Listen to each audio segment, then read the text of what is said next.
उम्मीद करता हूँ अच्छे होंगे और आप लोगों की तैयारी बहुत बढ़िया चल रही होगी। ये वीडियो आप लोगों के क्वेश्चंस आंसर पे है और क्वेश्चन आपके 5 हैं। 5 क्वेश्चन मैंने लिए हैं।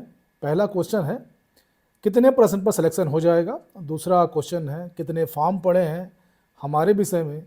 और तीसरा क्वेश्चन है घर से तैयारी कर सकते हैं कि नहीं। और चौथा क्वेश्चन है ऑनलाइन कोचिंग करें या ऑफलाइन कोचिंग करें। और लास्ट वाला क्वेश्चन है आपका कि एग्ज़ाम कब होगा। ठीक है, 5 क्वेश्चन मैं बताऊंगा आप लोगों को। और ये वीडियो आप लोगों को अच्छी नहीं लगेगी क्योंकि इसमें मैंने आप लोगों की कमियां बताई हैं।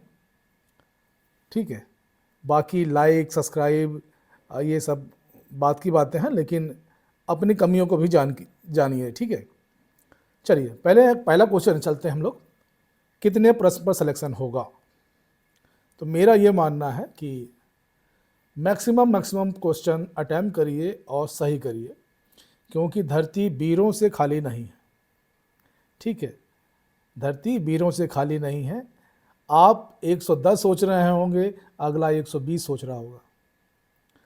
और किसी भी पेपर का या किसी भी परीक्षा का ऐसे कितने क्वेश्चन पे होगा, कितना इसका कट ऑफ जाएगा, ये बताना व्यवहारिकता नहीं है। कारण कट ऑफ हमेशा जो बनता है वो पेपर को एनालाइज करके बनता है, या बताया जाता है कि पेपर आपका लो ग्रेड का है, मीडियम ग्रेड का है, या हाई ग्रेड का, मॉडरेट है या हाई है। तो उस आधार पे कट ऑफ बताया जाता है। ठीक है, पिछला कट ऑफ आप लोग पता ही होगा। अब ये है कि कट ऑफ के चक्कर में न पड़े, आप मैक्सिमम क्वेश्चन सही करने की कोशिश करें। ठीक है, तो उस चक्कर में पड़िए। कोई भी, मेरा ये मानना है 125 तो 125, इससे नीचे नहीं। ठीक है, अभी टाइम है आपके पास, ऐसा नहीं है कि टाइम नहीं है। ठीक है, तो सफलता की राह परीक्षा की तैयारी, ये वीडियो का शीर्षक है। तो पहला क्वेश्चन का उत्तर मिल गया होगा कितने प्रश्न में सिलेक्शन हो। अब सिलेक्शन के लिए प्रश्नों की संख्या 125 प्रश्न है, तो 125, इससे नीचे नहीं भाई। ठीक है, क्योंकि धरती वीरों से खाली नहीं है, मैं पहले बता रहा हूँ। आप 110 की तैयारी कर रहे हैं, अगला 120 की तैयारी कर रहा है। ठीक है, तो अब चलते हैं कितने फॉर्म पड़े हैं उसकी बात करते हैं। लगभग 14 लाख के आसपास फॉर्म फिलअप है, यूपी टीजीटी पीजीटी मिला के। तो आपके विषय में जो फॉर्म पड़े होंगे वो कम नहीं होंगे। ठीक है, इसका मैंने एक वीडियो डाला था, उसको देख लीजिएगा आप लोग। उसको अगर यहाँ बताना टाइम वेस्टेज होगा, लेकिन आपको सिलेक्शन एक सीट पे लेनी है। ठीक है, सभी को एक सीट पे लेनी है। जो जितना रगड़ेगा उतना चमकेगा। एक मैं वीडियो भी डाला था इस पर कि जितनी आप मेहनत करेंगे उतने ही आप और सफल होंगे। ठीक है, तो फॉर्म की संख्या पे मत जाइए, कितना फॉर्म पड़ा है, कितना कंपटीशन पड़ा है। जिसका भी कंपटीशन है, जिसका भी फॉर्म पड़ा है, सब मेहनत कर रहे हैं, आप भी मेहनत कीजिए। ठीक है, उसमें लापरवाही मत करिए। और ये चीज़ मान के चलिए, अगर आपके फॉर्म केवल 10 पड़े होंगी, मान लीजिए अगर 10 पड़ा होगा, तो क्या आप पढ़ेंगे नहीं? तब भी पढ़ेंगे ना, कि निश्चिंत होकर बैठ जाएंगे। ठीक है, मेरा ये कहने का मतलब ये है कि फॉर्म जितना भी पड़ा हो, आप मेहनत कीजिए। सीटें कम हैं, कंप्यूटर ज़्यादा है। कंप्यूटर ज़्यादा होने का भी कारण बता देता हूँ आप लोगों को।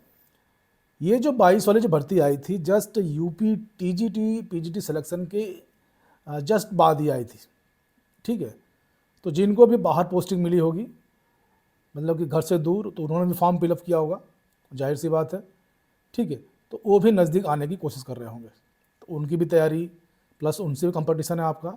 दूसरा, जो बिहार में लड़के सेलेक्टेड हुए हैं उनसे भी कंपटीशन है, क्योंकि बहुत से बच्चे क्वेरी करते हैं बिहार के, तो उनसे भी आपका कंपटीशन, तो कंपटीशन कम नहीं होगा, ये मान के चलिए, चाहे कोई भी विषय हो। ठीक है, अब आगे चलते हैं। और हमारे पास किए गए अभ्यास प्रश्नों की संख्या है। विषयों की समीक्षा करें, अभ्यास प्रश्न आपको आसानी, विषयों की अपनी समझ का आकलन करने में मदद करते हैं। अपनी कमजोरी, जैसे आप टेस्ट पेपर लगाते हैं तो उसमें जो कमजोरी हो उसका पता लगाएं। ठीक है, समय का प्रबंधन कीजिए। अब आगे चलते हैं, घर से तैयारी की संभावना है। बिल्कुल अधिकांशतः मैंने 8-9 लोगों का मैंने इंटरव्यू कंडक्ट किया है, जो घर से ही सिलेक्शन लिया उन्होंने। ये भी हो सकता है कि आप लोग कहेंगे कि वैकेंसी ज़्यादा थी इसलिए हो गया, लेकिन फिर भी मैं कह रहा हूँ कि घर से सिलेक्शन हो सकता है, क्योंकि 2 साल 2.5 साल होने वाले हैं।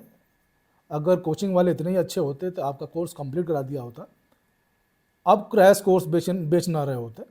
ठीक है, तो घर से बैठ के तैयारी कीजिए, ऑनलाइन हेल्प ले सकते हैं, स्वयं का अध्ययन सामग्री इकट्ठा कीजिए, ऑनलाइन कोर्स, पुस्तक, नोट, बुक्स को दोस्त बनाइए, समर्पण और अनुशासन रखिए, नियमित एक अध्ययन योजना पर काम करिए, और समस्या का समाधान आप दोस्त यार मित्र से पूछ सकते हैं, ऑनलाइन रिसर्च कर सकते हैं, ऑनलाइन बुक्स ले सकते हैं, बुक का सोर्सेज ले सकते हैं, तो घर से भी तैयारी कर सकते हैं। ठीक है, और कोचिंग का अगर देखेंगे आप, जो कोर्स क्रैश कोर्स जो बेच रहे हैं, ये मान के चलिए कि 40 दिन में अगर कोर्स कंप्लीट होता, अगर 40 दिन में कोर्स कंप्लीट उन्हीं का होगा जो पीछे पहले लगातार पढ़ रहे होंगे। बीच में जो गैप किया होगा फिर से आपको रिवीजन करना होगा।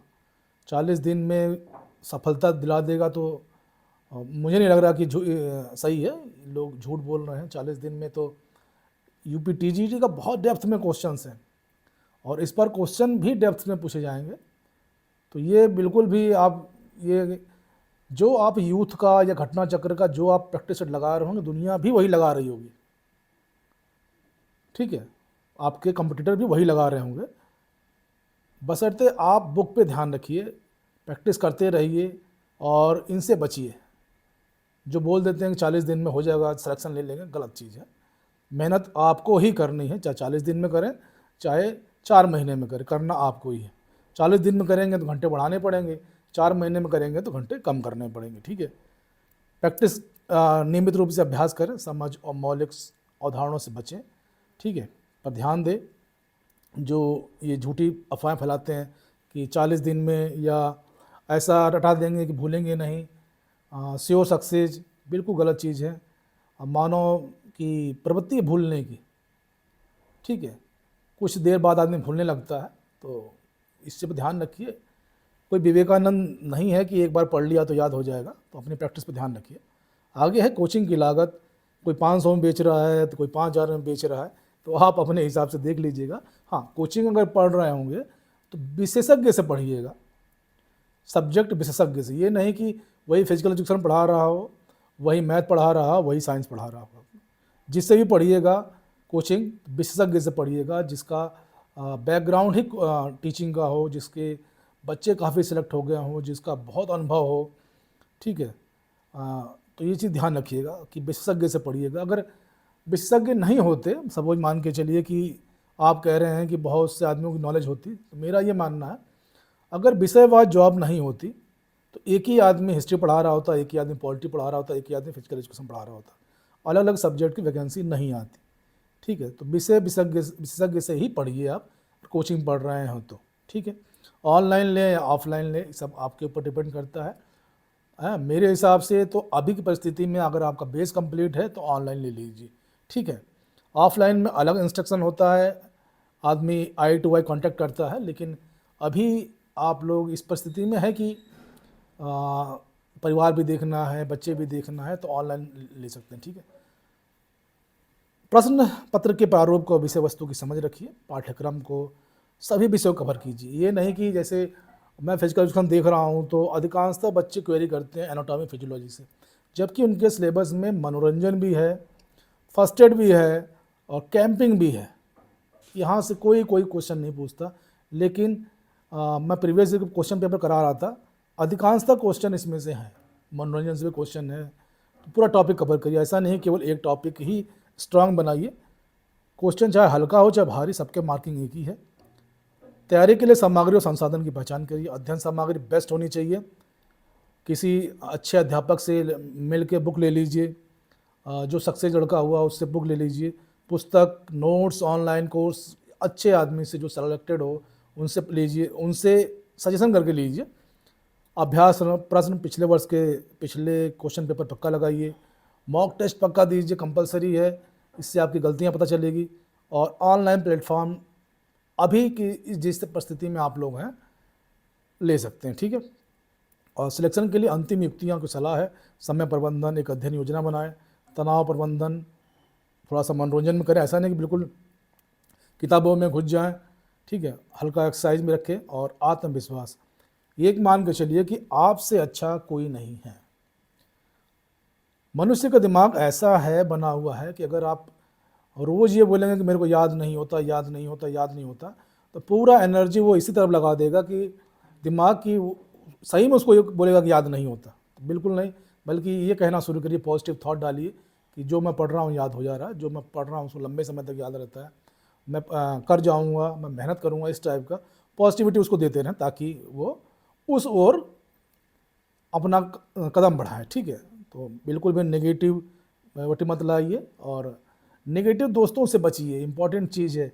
अभी घर में बैठे रहेंगे तो बोलेंगे कुछ लोग कि बहुत पढ़ाकू बन रहा है, तो 4 महीने बनी है, कोई दिक्कत नहीं है इसमें। 4 महीने के बाद जो एंजॉय करना हो करिएगा। और एक चीज़ और, सबसे मेरी लास्ट बात है, मैं उन लोगों से भी बात किया है मैंने जो केवल 1 क्वेश्चन 2 क्वेश्चन से रह गए हैं। तो ये मान के चलिए कि जो 1 क्वेश्चन से रह गए होंगे या 2 क्वेश्चन से रह गए होंगे, वो 4-2.5 साल में कितना नुकसान किए होंगे, कितना परिवार से वो दुखी होंगे, कितने कमेंट्स किए होंगे दोस्तों यारों ने, कितने परिवार वालों ने कमेंट्स किए होंगे। तो इस बार पक्का आप मेहनत कीजिए और निकल जाइए, सिलेक्शन ले लीजिए, उसके बाद सब ठीक पॉजिटिव हो जाएगा। अब आगे चलते हैं कि एग्ज़ाम कब तक होगा। तो एग्ज़ाम ये मान के चलिए कि अप्रैल में जो डेट दिया है उसी हिसाब से तैयारी करके चलिए आप लोग। कारण कि अगर पहले करा देते, जो पहले आपका दिसंबर 2nd वीक से लेकर जनवरी 2nd वीक में था, तो आप ही के भाई बहन कुछ कोर्ट चले जाते तो फिर डिले हो जाता, पहले ही ऑलरेडी डिले हो चुका है। तो इसीलिए अप्रैल तक मान के चलिए कि उससे पहले तो मुश्किल है, अप्रैल तक ही हो सकता है, ठीक है। अब एक क्वेश्चन था, बहुत इंपॉर्टेंट क्वेश्चन है कि एग्ज़ाम पैटर्न बदलेगा क्या। हाँ, मुझे भी ऐसा लगता है कि एग्ज़ाम पैटर्न बदलेगा, क्योंकि नया आयोग बना है, नया सिलेक्शन पद्धति बनेगी, नया आयोग बना है तो कुछ नया काम भी करेगा, तो एग्ज़ाम पैटर्न बदलेगा, ठीक है। अब क्या बदलेगा देखते हैं। अभी बिल्कुल भी टेंशन मत लीजिए, कोशिश करिए इसी में। और कुछ लोग तो बिल्कुल इतना टेंशन ले रहे हैं कि पता पल का नहीं और समान वर्षों का, कि क्या होगा, माइनस मार्किंग होगी, प्लस मार्किंग होगी, कुछ नहीं, जब होगा सबके साथ होगा, ठीक है। तो लेकिन कुछ ना कुछ चेंज तो करेंगे, मुझे भी ऐसा लग रहा है, क्योंकि नया आयोग है, नए लोग हैं। और ये टीजीटी का पेपर अगर देख रहे होंगे आप, तो सदियों से ऐसे चला आ रहा है, कई दशकों से चला आ रहा है, एक ही पैटर्न में चल रहा है, तो कुछ ना कुछ तो चेंज करेंगे। तो मेंटली प्रिपेयर रहिएगा इसके लिए भी, और कोशिश यही करिए कि इसमें निकल जाएँ आप लोग, ठीक है। इसके साथ ही जय हिंद, जय भारत, खुश रहिए, स्वस्थ रहिए, मस्त रहिए, लापरवाही बिल्कुल मत करिए, ठीक है।